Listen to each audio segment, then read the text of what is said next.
Hello guys, another cooking dude is online on your smartphones, on your TV screens. I don't know where you are watching me. So today I want to cook some, I don't know, maybe I can call it goulash, but actually this is just some beef on the ribs. Look at those ribs, giant ribs. Why on the ribs? Because the ribs, they are bones, and bones are always a flavor. Especially when you're cooking your dish in the pressure cooker. I will use pressure cooker because I don't want to waste my time. The first step, I'm gonna make some pieces like square, like cubes, and I don't want to dull my knife, so I want to cut everything between the bones. This is not very easy, but I will do that. And if the bone inside this meat is super giant and you don't have a lot of meat on it, I mean you cannot cut through this. Of course you can use the saw, and I have the saw, just look at it. This is my saw for the meat. You know, I use it always for cooking stuff, if you know what I mean. But it takes a lot of time to cut through those bones, and it will be a lot of small pieces of the bone. I don't want that, so I will cut all the meat from my bones, and the bones gonna be the base of my stock, because the stock, the gravy, is gonna be the most important part of this meal. So I've got this meat, and I'm gonna cut this meat from the bones. Okay, and this one. So this is my meat, and this is some bones, and this is a glorious piece of bone with the meat. And now I will cut this meat on giant pieces, like that.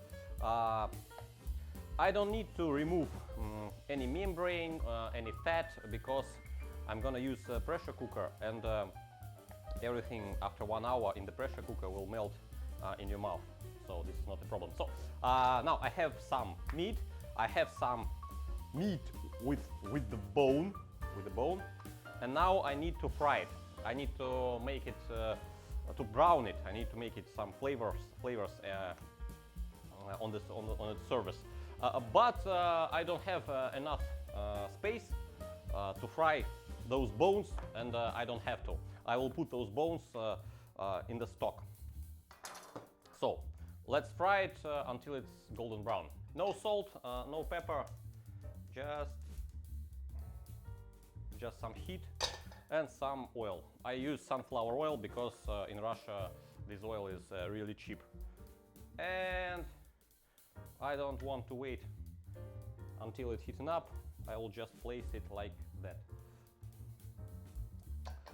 When you can move them with your wooden spoon, with your spatula, then you can turn it.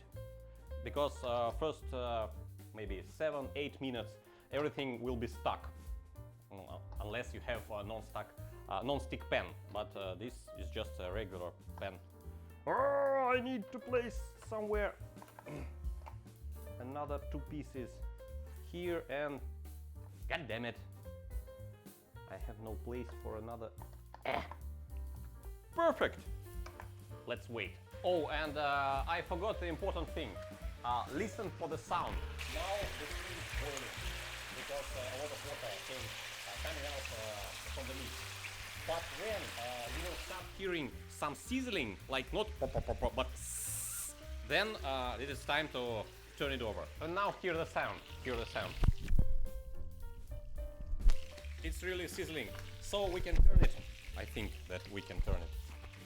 I'm just trying to turn it. Let's try to turn it. Yeah, that's cool. That's the color. That's the color what we need. That we need. But we need this color. I know that my pan is how it called, overcrowded or something. But the meat is gonna shrink a little bit after those frying, and everything will be fine. I hope so. Color is super nice. I'm just gonna turn it like that. And again, we're gonna wait. We're gonna wait.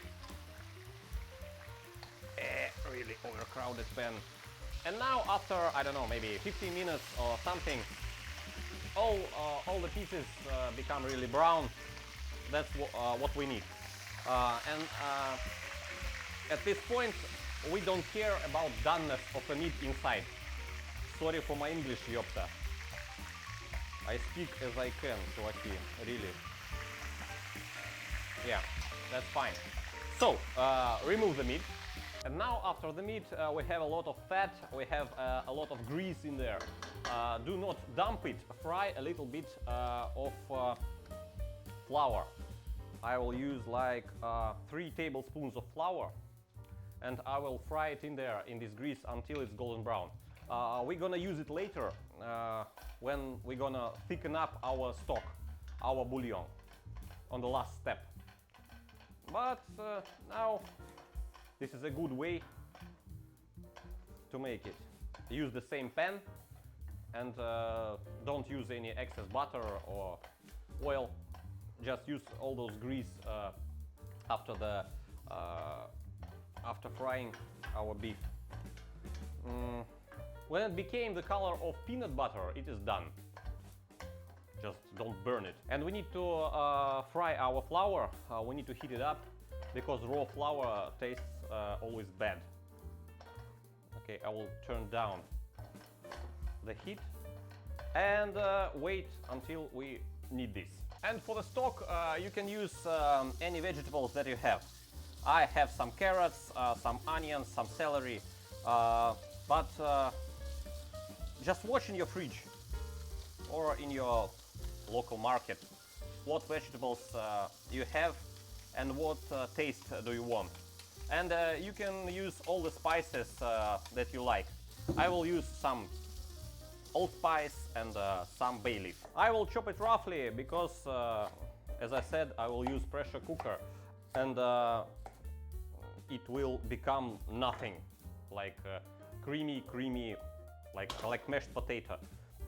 We need only the flavor. We don't need any texture. And the same way with the celery, just roughly chopped. And I will use 2 onions. Just the whole onions. I'm just gonna cut them like that and peel them from the shells. Okay. This is 1 onion, and the second onion. Just be sure that you don't have any soil on them, because we don't need any soil on our vegetables. Just peel already. Okay. So now we have our celery, onions, carrots, some parsley, some dill, and I will use some, how it's called, cloves. I need to Google it. Google said that it's called carnation cloves. And I have this giant box of bay leaves. I will use, I think three medium-sized bay leaves. So now we need to assemble all these together. Okay, let's assemble all this. Our parsley, our dill, bay leaf, some cloves and onions, all our celery, carrots in there.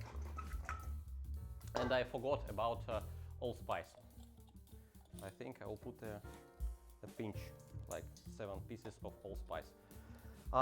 Do not forget about the bones. If you have some bones in your body, if you have some bones, just put it in there, because the stock, your bouillon, your stock will be much more delicious. And all our browned meat in there. Do not use a lot of salt. I think about a teaspoon is enough. Why? Because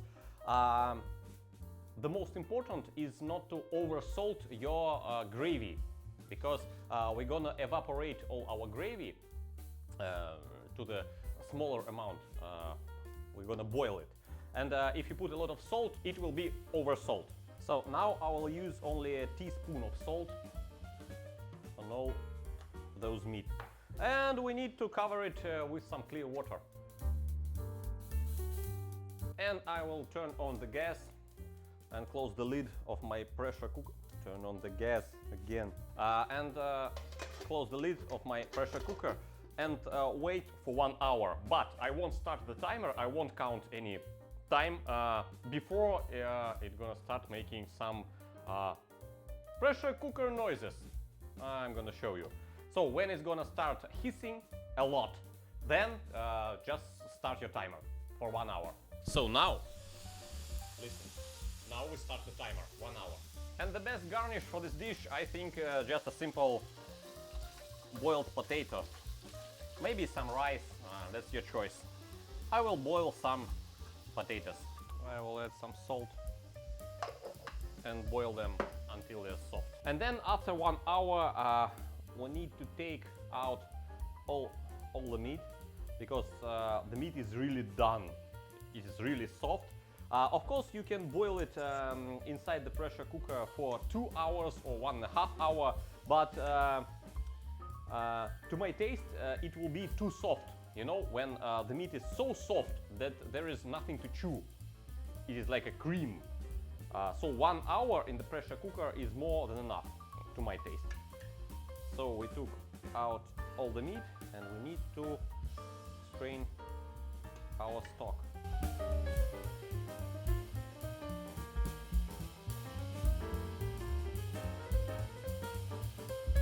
And I will throw away all those just bones, because we already took out all the goodness from them. But the most important part is all this liquid. All this liquid with vegetables. And of course, I found some pieces of meat as well. Oh, it's so hot! But all the flavors are inside this liquid. We don't need just a bone, no meat in there. Okay, so 90% of the taste of this meal or this dish is inside this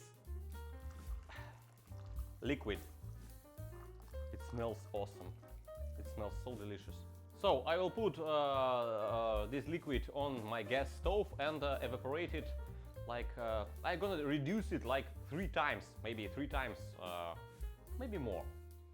This is our sauce. Okay, so our sauce have been reduced by half, I think about half. So now we need to put some freshly ground pepper in there and some salt to taste.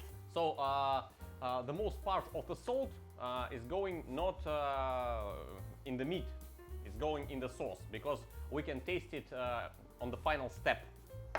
And now we should thicken it up. How? Do you remember our some grease, some fat, and some flour? I'm talking about this pan. This pan with some flour. Let's put a little bit sauce in there, like maybe 5 teaspoons or something, to start it mixing.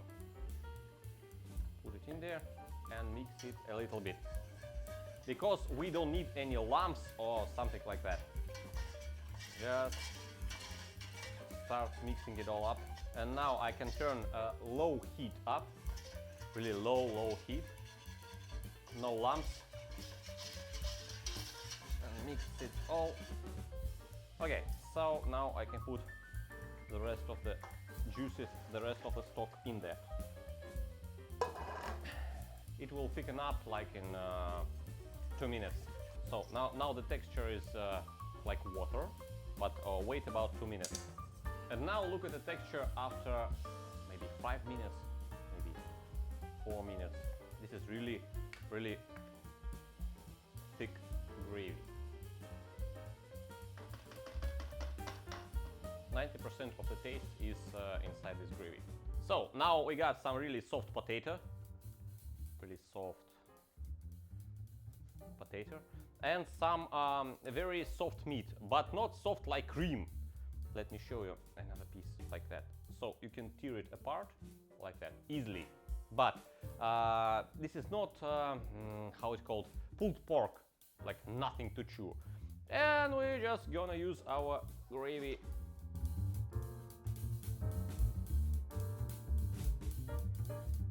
All the flavor is inside this gravy. I'm not a restaurant guy, but this is the best I can do. Let's taste it. Okay. I will taste it a little bit. This is a really good restaurant quality goulash. The meat is tender, it's juicy, but the most important part, of course, I can eat some potatoes with this gravy. This gravy is the best. But the most important part is to thicken up all this sauce. So to reduce it and to concentrate all those flavors inside it. And after that you can use it anywhere else. So, thank you for subscribing, for thumbs up and for the comments. Bye.